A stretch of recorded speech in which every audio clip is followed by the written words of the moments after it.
Hey everybody, today I want to talk about a very, very special pressing that I've been after for a really long time. It's the Beatles Rubber Soul Loud Cut.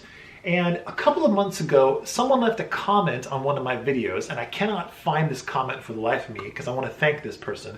But left me a comment telling me how I could find the Rubber Soul Loud Cut kind of an alternate way. And that way is not on the original UK mono pressings, which is famously how you can find the Loud Cut, and those go for lots and lots of money. But he told me that, or they told me rather, that the way you can also find the Loud Cut is on a pressing from the Netherlands. So I tracked one down, and here it is. This is from the Netherlands, and this is indeed the Loud Cut. It's cut from the same stampers, and the way you can know if you have the Loud Cut is by checking the dead wax. You want -1. I won't be able to show that on camera, but there's side 1. Got kind of unique black and gray label there for Parlophone in the Netherlands, and there's side 2. And this record is not at all in near mint condition. I would say, if I was being really generous, it just plays very good, or VG. So they told me about this, how to track this down. I tracked it down, and I thought I would tell you in this video how it sounds, if it's worth picking up, all the stuff that I usually get asked about. So first off, for those of you who don't know, what exactly is this particular pressing, this Loud Cut? So back in 1965, when the cutting engineer at Abbey Road, Harry T. Moss, who cut almost all of the Beatles albums in the 1960s and all the way up until the 1970s, he did amazing work, as I'm sure a lot of you already know. When he originally cut the mono version of Rubber Soul, he cut it very, very hot, meaning when he was creating the stamper, the overall volume was just boosted. The low end was boosted, the high end was boosted. It was just really, really a lot. And the problem with that was that EMI, the heads of EMI, were worried that that particular cut was going to not sound very good on really, really poor turntables that were what most of the kids who were buying these records had at that time, like almost like toy turntables.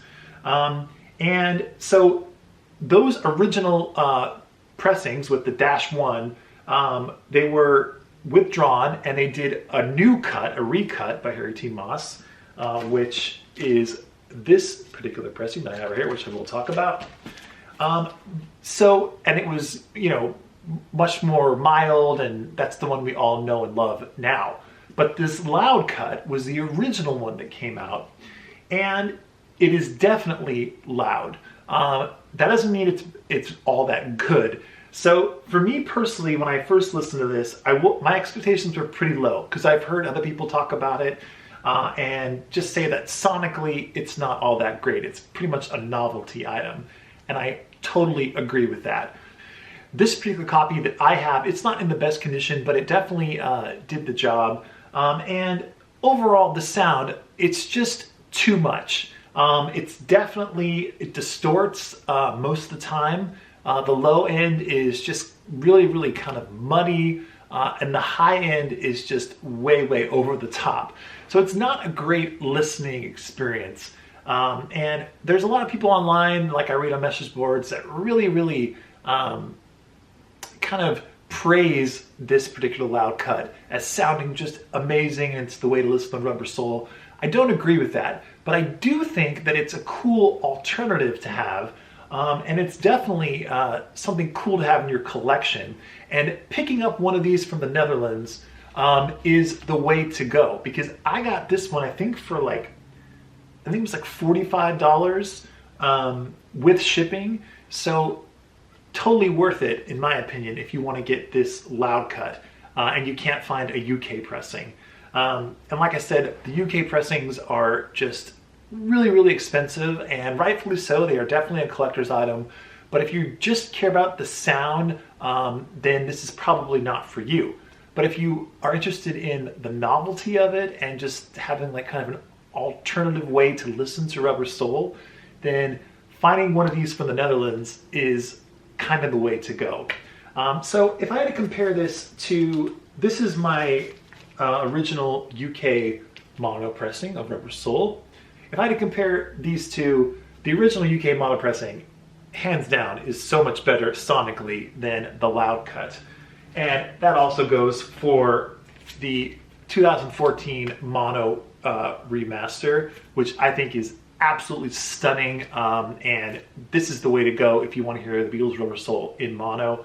I really, really love this pressing. And that being said, of course, they are re-releasing the mono box set. I tried to get one, I wasn't able to. They sold out before I could get to it. So a little bit of a bummer. And yes, I do not actually own the mono box set. When it came out back in the day, I opted to not get the box set and I just bought all the albums individually.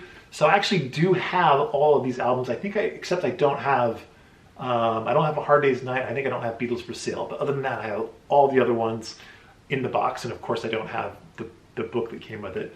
So I would like to have the box, but I don't know, unless they put some others for availability online, I don't know if I'll be able to get that. Fingers crossed. But anyway, yeah, this 2014 mono remaster is just phenomenal, and I highly, highly recommend it. But this loud cut, it is very, very interesting, and definitely worth seeking out if you are a Beatle collector like me. But if you're just a fan of audio and you want the best audio, it's not the one for you. But again, try to track down this one from the Netherlands because, like I said, the price is right.